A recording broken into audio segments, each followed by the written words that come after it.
Hey guys, आप सभी का बहुत बहुत स्वागत है आपके चैनल एग्जाम टाइम ज्ञान में। तो आप इस वीडियो का टॉपिक देख के आए होंगे जो रिपीटर्स के लिए एग्ज़ाम के बारे में आज की जो डिस्कशन करने वाला हूँ। छोटी सी वीडियो होगी, छोटी सी क्या, अगर आपको बड़ी लगे तो कोई बात नहीं। तो मैं नहीं जानता कि मैं आज क्या बोलने वाला हूँ, बस अंदर से निकलेगी जो बात निकलेगी। आप सभी को इसका भरोसा ले जाता हूँ कि अच्छा लगेगा। तो बात आती है जो हमारे फेलियर्स होते हैं, जो 12th में फेल हो चुके हैं, उनके बारे में कोई वीडियो बनाता ही नहीं है। मैं मोस्टली देखा हूँ अभी यूट्यूब पे कि जो रिपीटर्स रहते हैं उनकी स्ट्रेटेजी क्या रहनी चाहिए आगे चल के।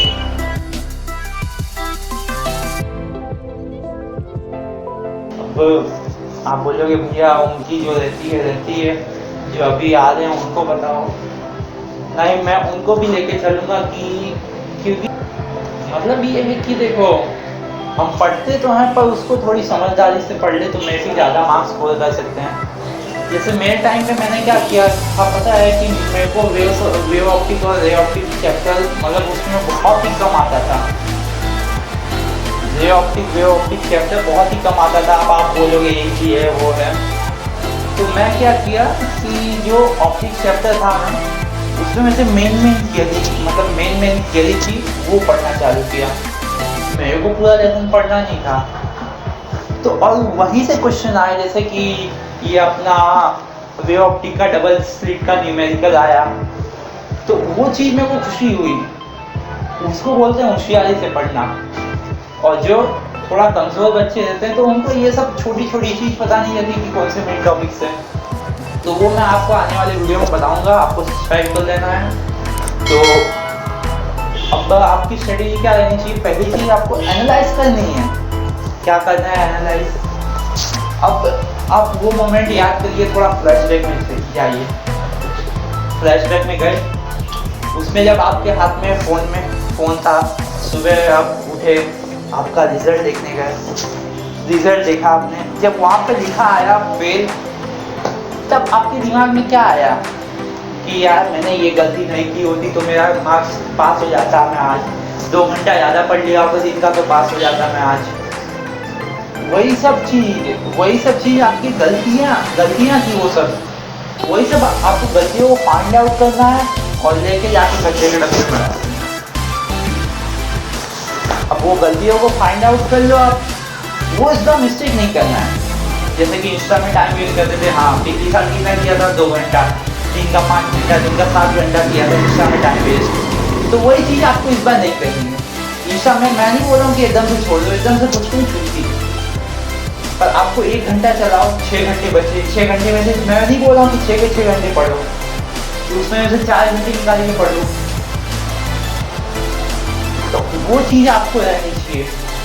अब आज पहले नंबर पे इंस्टा आ गया मेरा, मैं इंस्टा में गलती करता था और मैं स्कूल में ध्यान नहीं देता था पढ़ने में। तो इस बार अभी आपको रिपीटर्स में मे भी आपने प्राइवेट फॉर्म भरा होगा तो कोई नहीं पढ़ाने आएगा, तो उसमें आपको सेल्फ स्टडी करनी रहेगी। तो उसमें ईमानदारी रहती है, अंदर से पढ़ते हैं हम।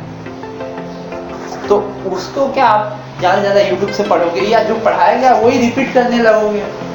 अब वो भी रिपीट क्या क्या करना है आपको, अब आप पूरा बुक रिपीट करने लगोगे तो वो एक चीज़ होता है कि पिछली साल जो गलती की थी वही किया था इस बार, क्योंकि हमें खाली पास होना है, हमें पास होने पर देखना है, नहीं हमको एकदम टॉप मारना है, नहीं टॉप मार के कुछ उखाड़ लेंगे हम।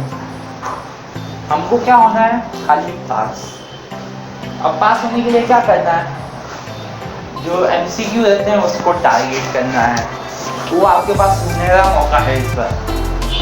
सुनहरे मौके से क्या मतलब, आप क्योंकि जब अगले साल एग्जाम दोगे तो ओल्ड कोर्स में आओगे।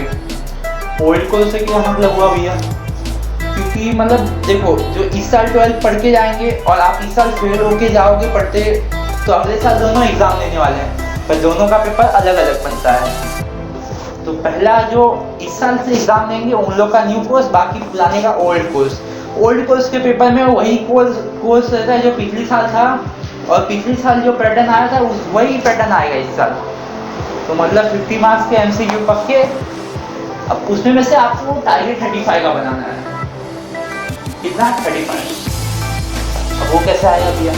NCERT ready. NCERT ready. अच्छा भैया NCERT रेडी। तो एनसीईआरटी रीडिंग आपको एनसीईआरटी लाइन टू लाइन पढ़ना है, ऐसा समझना कि हर एक लाइन से एमसीक्यू आ सकता है। जैसे कि हम बचपन में कैसा वो कहानियाँ आती थी, उसमें से ऐसा लाइन कहते थे फिलिंग द ब्लैंक्स अंडरलाइन, यहाँ से फिलिंग द ब्लैंक्स पूछा जाता है। बस वही चीज़ आपको करनी है, वो बचपन वाली फील लानी है अपने अंदर।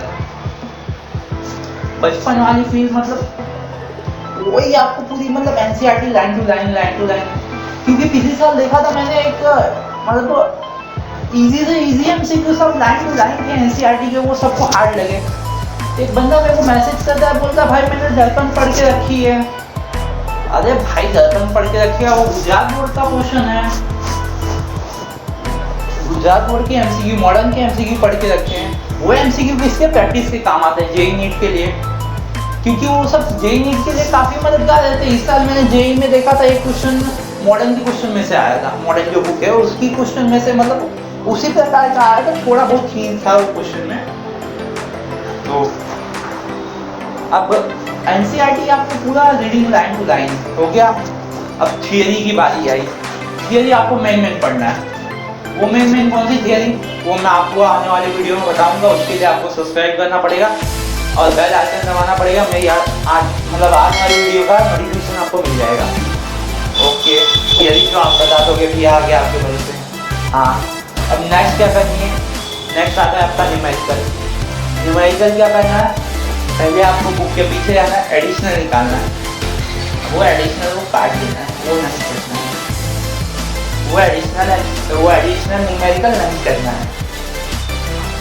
अब बचे कितना एग्जाम्पल पे अपने ज़्यादा फोकस देना चाहिए। इस साल 2 दिन एग्जाम्पल बैठा पूरा वही आया। जो एक एग्जाम्पल था मेरे को 3rd चैप्टर का था, शायद याद नहीं आ रहा है, 3rd चैप्टर का था। वो बहुत लंबी छोटी मेथड से सॉल्व होता था, पर एग्जाम्पल में 2 लाइन का आंसर दिया था, तो वो 2 मार्क्स में दिया। आप जो लंबे मेथड से सॉल्व करेगा उसका टाइम कंज्यूम हुआ वहाँ पे। तो आपको एग्जाम्पल पूरे रट डालने हैं, बुक के पूरे बुक का जो एग्जाम्पल से था वो कंप्लीट कर लिया। फिर बुक के पीछे वाले न्यूमेरिकल थे वो कंप्लीट कर लिया हमने। अब आपका कुछ नहीं बचा है। पास होने के लिए कोई नहीं रोक सकते है इससे आगे आपको। बस इतना आप करते जाइए दिल से और दिमाग से। मेहनत तो चाहिए भाई। देखो, अगर साइंस लिया है तो हम अपना टाइम उसके लिए 2 साल समर्पित कर देंगे। 2 साल किया, पिछला 1 साल तो बर्बाद गया आपका, समझो दोनों साल बर्बाद गया। तो आपको यूटिलाइज करने के लिए वो करना पड़ेगा। दिन का कम से कम 6 से 7 घंटा पढ़ने में तो पास हो जाओगे। सो बस आज की वीडियो में इतना ही था। थोड़ा सीरियस हो गया होगा तो माफ़ करना मुझे, या जो भी गलती हो गई होगी। तो मिलते हैं अपने नेक्स्ट वीडियो में। Till then bye bye, have a great day. पढ़ते रहो, खुश रहो।